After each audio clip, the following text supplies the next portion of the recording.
이번 주 토라 포션의 이름은 베샬라 보낼 때 출애굽기 13장 17절 바로가 백성을 보낸 후에 이 보낸 후에가 히브리 원어로 베샬라우 바로가 이스라엘 백성들을 보냈지만 여러분들 결과론적으로 하나님께서 이스라엘 백성들을 애굽에서 약속의 땅으로 보내신 줄 믿습니다. 블레셋 사람의 땅의 길은 가까울지라도 하나님이 그들을 그 길로 인도하지 아니하셨으니 자, 이스라엘 백성들이 애굽에서 나오고 바로 블레셋 사람의 땅의 길을 통하여서 약속의 땅으로 올라가게 되어지면 엄청나게 가깝습니다.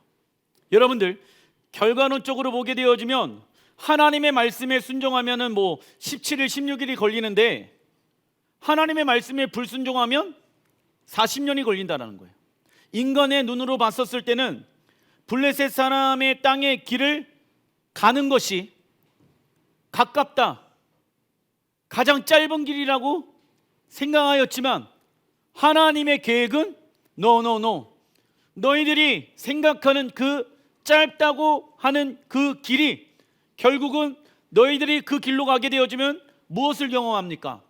블레셋 사람들이 지금 망대를 설치해 놓고 그 블레셋 사람들이 이스라엘 백성들을 기다리고 있다라는 거예요. 그러면 그 블레셋 사람들과 전쟁하게 되어지면 이스라엘 백성들이 어떻게 되어질까요? 다시 애굽으로 돌아가는 것을 하나님이 알고 계셨다라는 거예요.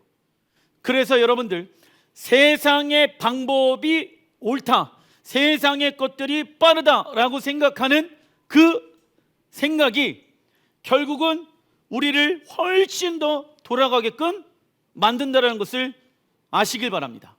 하나님의 말씀에 순종하는 것이 가장 쉬운 길이며 가장 짧은 길입니다. 근데 마귀 사단은 하나님이 원하는 길로 나가게 되어지면 시간이 오래 걸려, 너희들이 더 어려울 거야, 힘들 거야 라고 우리에게 그런 생각들을 심어준다라는 거예요. 그러나 하나님의 말씀에 순종하는 것이 가장 빠른 길이며 쉬운 길입니다. 이는 하나님이 말씀하시기를 이 백성이 전쟁을 하게 되면 마음을 돌이켜 애굽으로 돌아갈까 하셨음이니라. 이스라엘 백성들은 유월절 어린 양의 피로 구원이 시작되어졌습니다. 그러나 바로 왕은 이스라엘 백성들의 구원을 빼앗고 그들이 약속의 땅에 들어가지 못하도록 공격을 하지요. 이처럼 우리는 예수야를 믿는 순간부터 영적 전쟁 가운데 들어가는 것이며 약속의 땅에 들어갈 때까지 수많은 대적들과 영적 전쟁을 치루어야 합니다.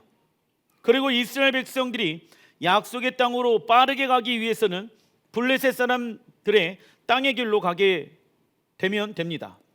그러나 블레셋 사람들의 땅의 길에는 블레셋 사람들이 세워놓은 망대들이 있었기 때문에 출애굽한 이스라엘 백성들은 반드시 전쟁을 치루어야 했습니다. 이게 무슨 얘기냐면 세상의 방법으로 가는 것이 성공의 지름길이다. 그래서 세상이 추구하는 그 길로 갔어요. 그런데 뭐가 기다린다? 대적들이 기다리고 있다고. 내가 생각한 대로 내 인생이 풀릴 거라고 생각해서 세상의 방법으로 그 길로 갔는데 그 길에 중간에 무엇이 있다고요? 대적이 있다고, 마귀 사단이 있다고. 물론 하나님은 이스라엘 백성들에게 애굽에서 10가지 재앙을 통하여 하나님의 권능을 보여주셨습니다. 그렇다면 이번에도 하나님의 권능으로 블레셋 사람들을 물리치면 되는 것 아니겠습니까? 그러나 하나님은 아직 여호와의 군대로 준비되지 않은 이스라엘 백성들을 훈련시키기 위해 광야길로 인도하신다. 왜냐하면 10가지 재앙을 통해서 하나님의 강권적인 능력들이 나타났잖아요. 이제는 하나님 스스로 나타나시는 것이 아니라 하나님은 이스라엘 백성들과 무엇 하길 원하실까요? 이제는 동행하길 원하셨다. 영적 전쟁하는 방법들을 하나님은 이스라엘 백성들에게 알려주시길 원하셨다. 이제는 너희가 싸워라. 내가 능력이 많고 권세가 많지만 내가 싸우는 것이 아니라 이제는 너희가 싸워라. 왜? 약속의 땅을 너희들에게 기업으로, 전리품으로 하나님은 우리에게 주시길 원하시기 때문에. 믿으십니까? 그런데 내가 영적 전쟁하지 아니하고 하나님 이 문제를 해결해 주십시오. 하나님 말씀하십니다. 너 내가 해결해 줄 수 있지만 너가 기도와 금식과 예배를 통하여 네가 영적 전쟁하면서 이제는 무엇하라? 돌파하라. 믿으십니까? 그래서 하나님은 이스라엘 백성들을 광야로 인도하셨다. 광야의 히브리 원어 미드바르, 미라는 히브리 원어와 드바르의 히브리 원어가 합쳐서 만들어진 것이죠. 히브리어 드바르는 하나님의 말씀을 뜻합니다. 그래서 광야란 무엇이 있는 곳입니까? 하나님의 음성이 있는 곳입니다.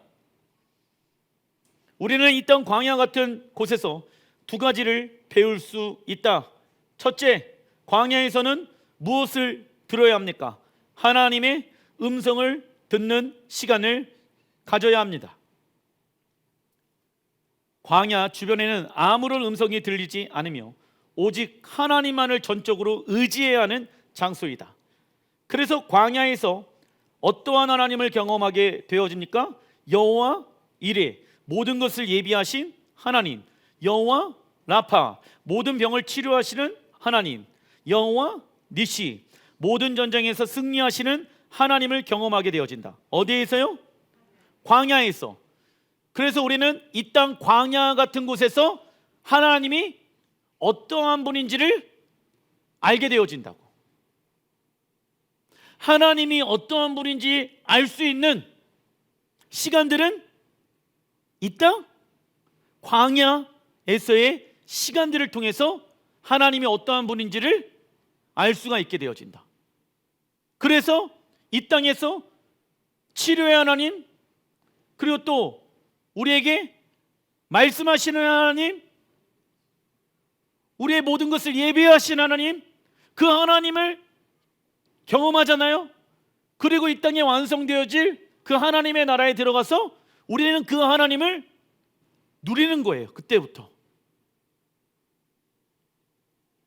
내가 이 땅 광야 같은 곳에서 하나님을 안 것만큼 하나님의 나라에 들어가서 하나님을 누릴 수가 있다고.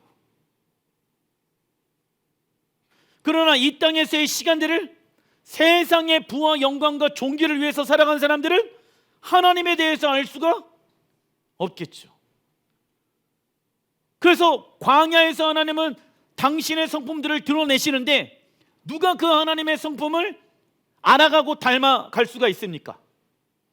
하나님의 말씀에 순종하는 자들, 광야에서 세상 말에 귀를 기울이고 움직이는 자가 아니라 하나님의 음성에 움직이는 사람들, 순종함으로, 그래서 그 하나님의 성품을 우리의 성품으로 닮아가는 자들, 내가 거룩하니 너희도 거룩하라. 하나님의 거룩하신 성품을 광야 같은 이 땅에서 하나님이 우리에게 계시해 주신다. 그 하나님의 성품을 우리가 닮아갈 수 있는 유일한 방법은 우리의 무엇? 순종함을 통해서 우리가 닮아갈 수가 있게 되어지는 것입니다. 그러나 주의해야 할 것이 있습니다.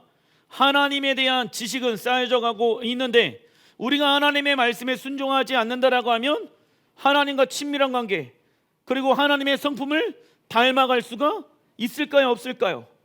없습니다. 둘째, 광야에서는 무엇을 배울 수 있습니까? 하나님의 음성을 신뢰하는 시간입니다. 광야에서 살아남을 수 있는 유일한 길은 하나님의 말씀을 의지하는 것뿐이다. 하나님은 이스라엘 백성들을 향하여 여호와의 군대, 여호와의 장자로 불러주셨습니다. 이는 오직 무엇으로 되어지는 것입니까? 전적인 하나님의 은혜로 되어지는 것이다.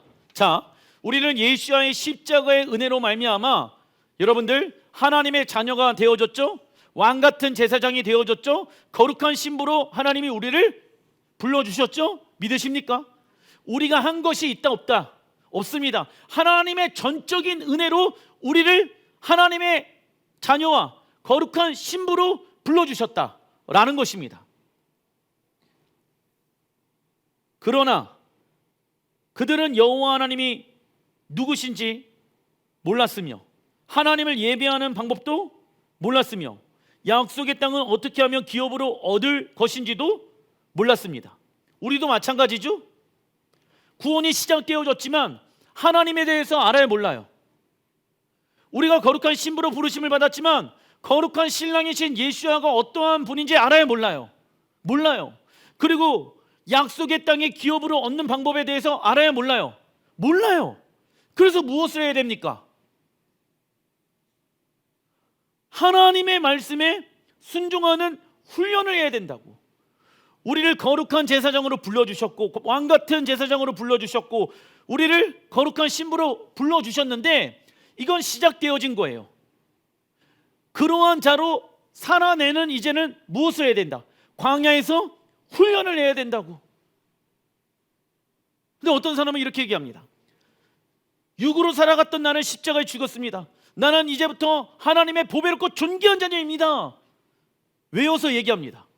그런데 하나님의 보배롭고 존귀한 자녀로서 이 땅에서 안 살아가.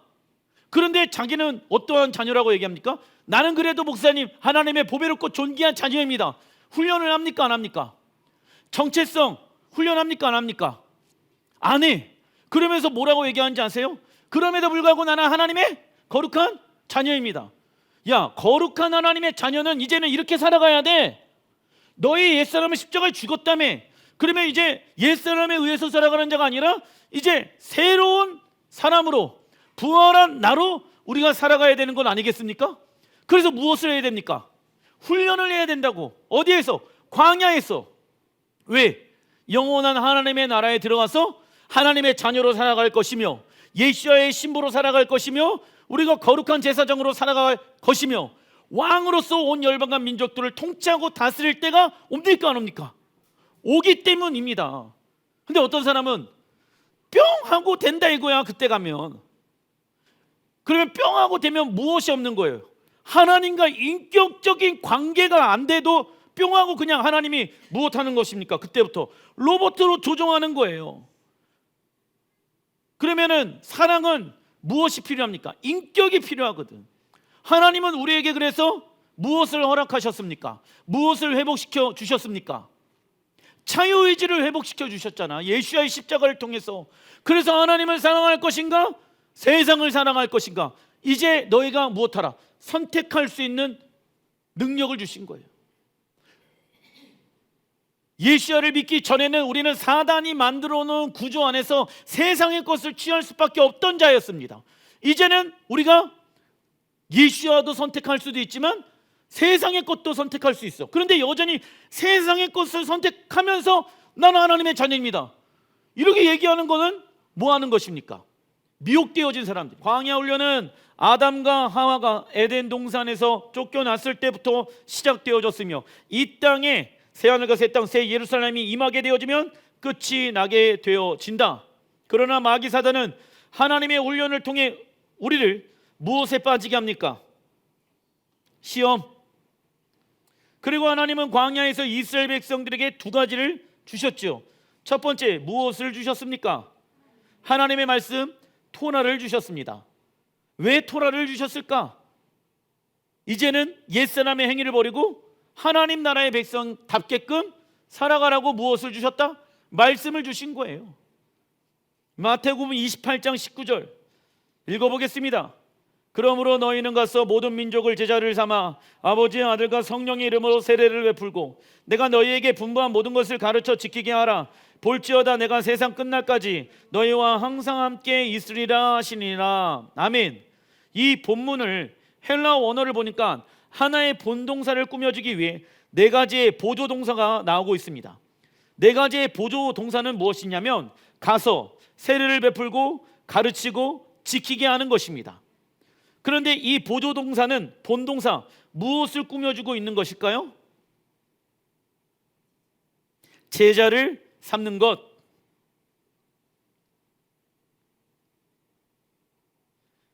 즉 예수와께서 제자들에게 마지막으로 하신 말씀은 우리의 이웃들에게 가서 제자를 삼으라는 것입니다. 그렇다면 우리는 무엇을 가지고 제자 훈련해야 되는가?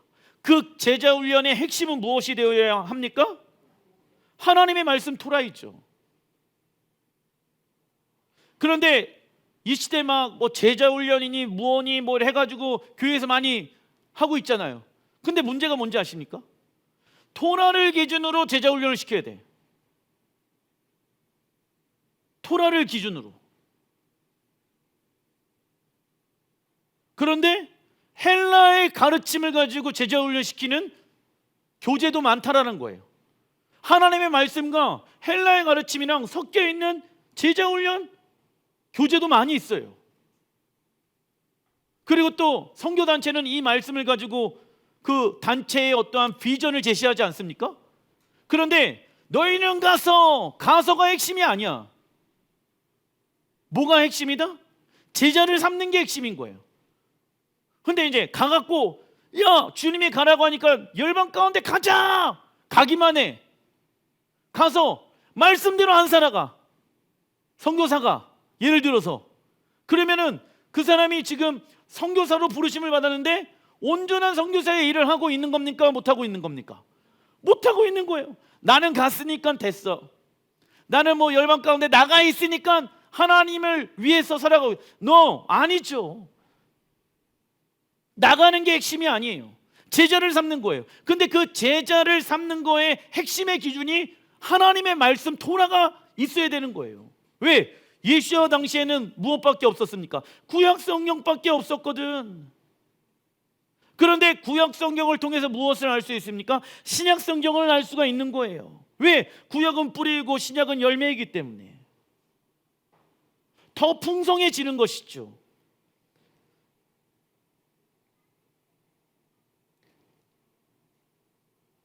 토라에는 우리가 어디에서부터 왔으며 어디로 가는지를 알려주고 있습니다. 그리고 이스라엘의 하나님이 어떠한 분인지를 알려주고 있으며 구원받은 하나님의 백성들이 어떻게 살아야 하는지를 알려주고 있으며 신랑 예수와의 신부들이 단장하는 방법들을 알려주고 있으며 마지막 때 일어날 일들에 대해서 알려주고 있습니다. 즉 하나님께서 이스라엘 백성들에게 토라를 주신 이유는 읽어보겠습니다. 옛사람의 행위를 버리고 하나님 나라의 백성답게 살아가기 위함입니다. 그래서 우리는 하나님의 말씀 없이는 무엇을 알 수 없습니까? 하나님을 섬기는 방법을 알 수가 없다라는 것이죠. 그런데 이제부터 하나님을 섬기는 방법을 하나님의 말씀을 통해서 배워야 하는데 어떤 사람은 내가 원하는 방법으로 하나님을 섬기고자 하는 사람들이 있다라는 거예요. 광야에서 하나님이 이스라엘 백성들에게 두 번째 무엇을 주셨을까요? 성막을 주셨죠. 왜 하나님이 이스라엘 백성들에게 성막을 주셨을까? 출애굽기 25장 8절 내가 그들 중에 거할 성소를 그들이 나를 위하여 짓되 무릇 내가 내게 보이는 모양대로 하나님이 모세에게 보이는 모양대로 무엇을 지어라? 장막을 짓고 기구들도 그 모양을 따라 지을지니라. 너는 삼가 이 산에서 내게 보인 양식대로 할지니라. 모세는 시내 산에서 40일 동안 머물면서 하나님께서 거하시는 보좌에 가까이 나아가 하늘에 있는 성전의 모습을 직접 보았습니다. 그리고 하나님은 본 그대로 성막을 만들라고 말씀하셨죠. 그래서 성막은 훗날 무엇의 모델이 되어집니까? 새 예루살렘 성전의 모델이 되어지는 거예요. 하나님은 그곳에서 우리와 함께 온 열방과 민족을 통치하고 다스리는 곳으로 지정하셨습니다. 요한계시록 11장 19절에 이에 하늘에 있는 하나님의 성전이 열리니 성전 안에 하나님의 언약궤가 보이며 사도 요한 또한 모세처럼 하늘에 있는 하나님의 성전이 열리는 것을 보았습니다. 성막은 예수와의 본체의 모습을 보여주며 교회는 예수와의 피를 통하여 성막과 같은 기능을 하게 되어집니다. 그래서 우리는 교회를 통해 이 땅에 회복되어질 에덴 동산과 새 예루살렘을 바라보며 그곳에 들어갈 준비를 해야 합니다. 믿으십니까? 그런데 여러분들 모세도요 하나님이 보여주신 그 새 예루살렘 성전의 모습 그대로 지으라고 말씀하시잖아. 그렇다면 모세가 그 새 예루살렘 성전이 어디에 완성되어질 것을 알았을까요? 몰랐을까요? 뒤에 보면은 모세가 기업의 산으로 우리가 나아가는 거다. 영원토록 그 기업의 산에서 우리가 주님과 함께 통치하고 영원 무궁하도록 있을 것이다 라고 모세가 고백을 합니다. 그런데 모세만 그 새 예루살렘 성전을 본 것이 아니라 사도 바울도 삼층천의 환상과 계시를 통해서 새 예루살렘에 대한 계시를 보게 되어지죠.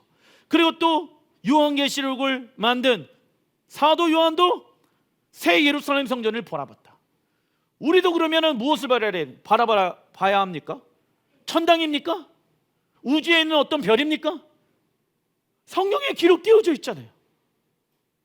그렇죠? 그런데 이제 우리는 성막은 예수와의 본체이다에만 집중되어져 있다고.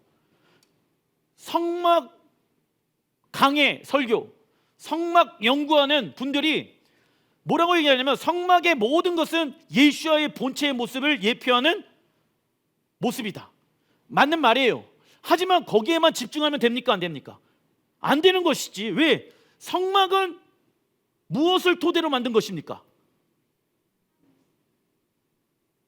성막은 모세가 새 예루살렘 성전을 토대로 만든 거 아니야. 자, 모세가 들은 게 아니에요. 본 그대로 지어라라고 말씀하고 있잖아. 그래서 성막은 뭐다? 모세의 장막은 무엇이다? 새 예루살렘 성전의 모습을 본따서 만든 거라고. 그러면 교회는 성막과 같은 기능을 해야 된다라고 말씀하고 있잖아요. 그러면은 교회는 무엇을 향하여 바라봐야 됩니까? 새 예루살렘 성전을 향하여 우리가 계속 바라보고 어떻게 하면 우리 교회가 새 예루살렘 성전이 이 땅에 완성되어질 수 있을 것인가에 집중해야 하는 것입니다. 정확한 뚜렷한 하나님의 나라에 대한 계시가 우리에게 있어야지 우리 교회의 방향성이 정확하게 올바르게 설정되어질 수 있다라는 것이죠. 그것이 우리의 신앙생활의 표대이며 방향성이 되어지는 것입니다. 우리는 하나님의 나라에 들어갈 때까지 하나님의 말씀과 성령을 통하여 끊임없이 훈련받아야 합니다. 그리고 우리는 사도 바울은 갈라디아서 6장 17절에 내가 내 몸에 예수의 흔적을 지니고 있노라 말씀하고 있습니다. 그래서 우리가 하나님을 믿는다라고 하면 우리의 육체에 무엇이 있는가를 확인해 봐야 합니까? 예수와의 흔적. 그 예수와의 흔적을 성경에서는 권리포기 대가지불이라고 말할 수 있죠. 그러나 어떤 이는 예수와의 흔적을 얻는 것을 싫어하거나 외면합니다. 그리고 구원의 확신만 있으면 천국 가는 것이 아니냐라고 말합니다. 그렇다면 구원의 확신이 있다는 것은 무엇을 통해 확신할 수 있는 것일까요? 요한일서 2장 16절 이는 세상에 있는 모든 것들이 육신의 정욕, 안목의 정욕과 이생의 자랑이니 다 아버지께로부터 온 것이 아니요 세상으로부터 온 것이라. 17절 이 세상도 그 정욕도 지나가되 오직 하나님의 뜻을 행하는 이는 영원히 거하니라. 믿으십니까? 오직 하나님의 뜻을 행하는 이가 무엇하대요? 영원히 거한다. 새 예루살렘에서 사도 요한은 세상의 것들을 세 가지로 구분한다. 마음대로 살고 싶은 욕망과 갖고 싶은 것에 눈을 빼앗기는 것과 가지고 있는 것을 자랑하고 싶은 마음이지요. 이것은 하나님께로부터 온 것이 아니라 세상으로부터 온 것입니다. 그래서 우리는 잠깐 있다가 없어질 것들에 대한 정욕으로 살다가 비참한 종말을 맞이하는 것이 아니라 영원한 하나님의 나라를 위하여 살아가는 자가 되어야 한다. 그래서 사도 바울은 많은 이들에게 배척을 당하고 해당에 끌려가 두들겨 맞고 책찍으로 맞고 태장으로 고난을 받으면서 예수와의 흔적을 지니게 되어졌습니다. 그렇다면 우리의 삶은 하나님의 나라의 복음과 말씀에 순종하는 예수와의 흔적이 있는지 아니면 세상의 흔적이 더 많은지를 점검해 봐야 합니다. 사랑하는 성도 여러분, 주님의 방법을 쫓다가 망하면 그것이 진짜 망하는 것이라고 생각합니까? 그러나 예수와의 십자가의 복음을 경험한 사람들은 나를 부인하고 나의 십자가를 짊어매는 싸움을 해야 하며 철저하게 우리의 옛 자아가 어떻게 되어져야 합니까? 망해야 합니다. 그러나 죽은 것이 아니라 산 것이 되었고 망한 것이 아니라 부활의 능력을 경험하게 되어지는 것이죠. 이게 복음의 역설이라는 것입니다.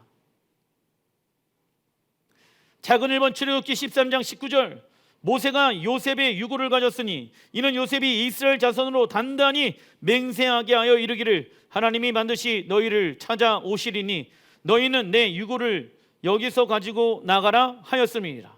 출애굽할 때부터 모세는 요셉의 유고를 먼저 챙기고 가지고 나왔습니다. 요셉은 무엇을 믿었다? 읽어보겠습니다. 천년왕국 시대에 믿음의 조상들과 함께 부활하여 약속의 땅을 기업으로 받게 될 것임을 믿었기에 그 땅에 묻히기를 갈망하였습니다. 그래서 예수와의 재림의 때 우리의 영만 부활하는 것이 아니라 우리의 무엇도 부활하게 되어집니까? 육체 또한 부활하게 되어진다. 그리고 이스라엘 백성들이 요셉의 뼈를 들고 나가서 애굽에 있는 요셉의 무덤은 빈 무덤이 되어졌죠. 이는 무엇의 예언적인 예표의 그림입니까? 예수와의 무덤이 빈 무덤이 될 거에 대한 예언적 그림이다. 왜? 요셉은 고난받는 예수와의 형상을 나타내는 사람이었기 때문에. 그래서 여러분들, 이 땅 광야 같은 시간에서 우리는 살아가고 있지만 부활하여 새 예루살렘 성전에 들어가 주님과 함께 영원토록 살게 되어질 때가 올 것입니다. 그러나 부활 신앙을 가지고 있지 아니하는 사람들은 하나님의 나라에 대한 소망함을 갖지 않게 되어지는 것이죠.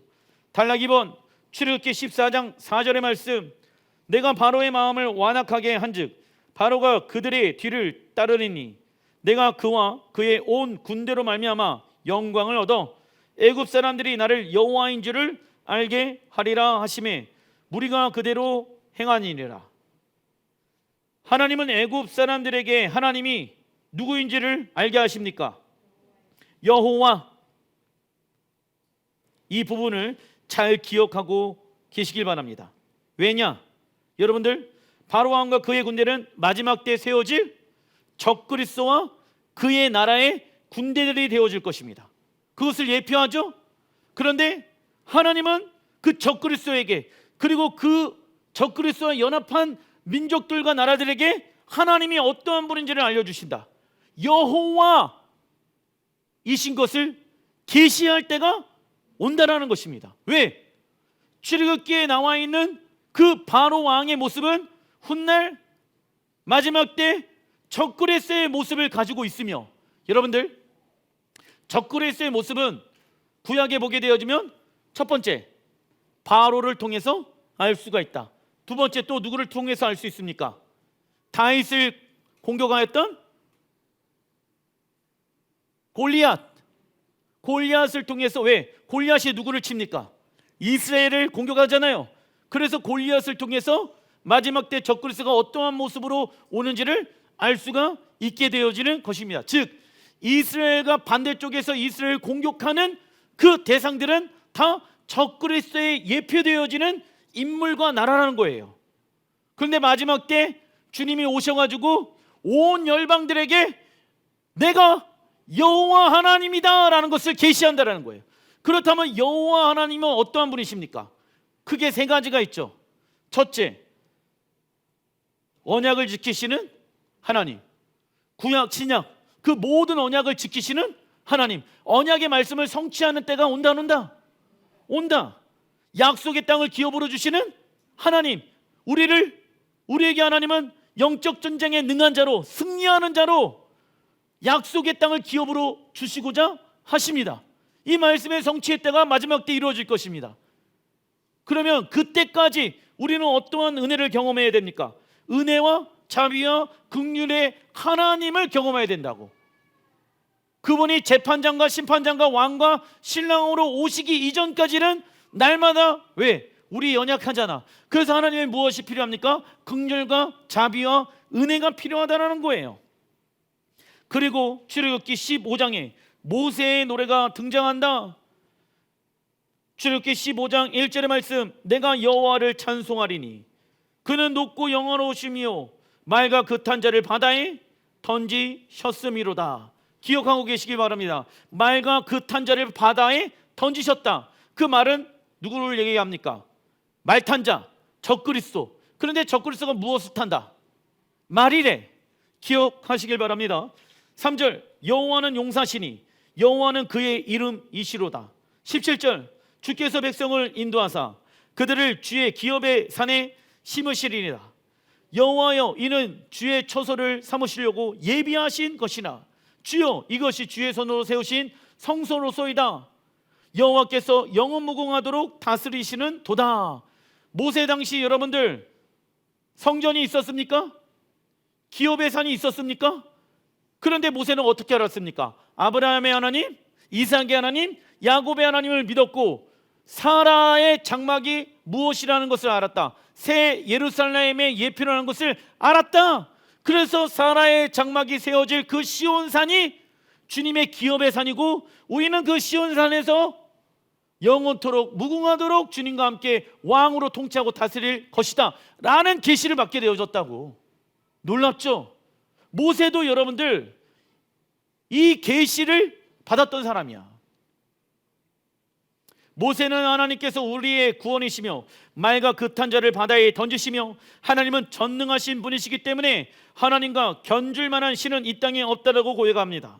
그리고 모세는 메시아께서 예루살렘의 왕으로 오셔서 열방을 통치하시고 다스릴 것과 예루살렘이 하나님의 영원한 처소에 대한 계시를 받게 되어집니다. 그런데 요한계시록 19장 19절에 또 내가 보매 그 짐승과 땅의 임금들과 그의 군대들이 모여 무엇을 타고 있습니까?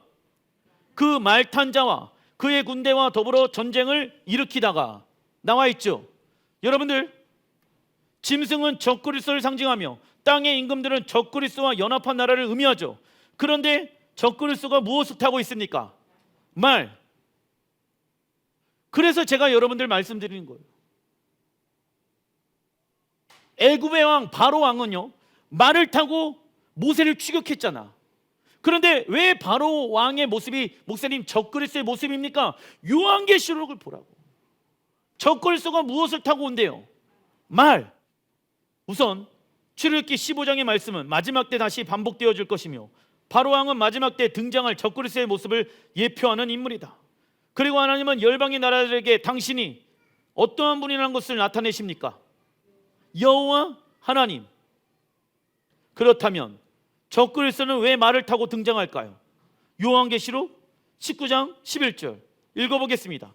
또 내가 하늘이 열린 것을 보니 보라 백마와 그것을 탄 자가 있으니 그 이름은 충신과 진실이라 그의 공의로 심판하며 싸우더라. 아멘. 여호와께서 백마를 타시고 하나님의 말씀으로 세워지지 아니하는 모든 것들을 무너뜨리시고 반석 위에 여호와의 집을 다시 세우기 위해 오십니다. 그러나 그 전에 적그리스도는 성도들을 무엇하기 위해?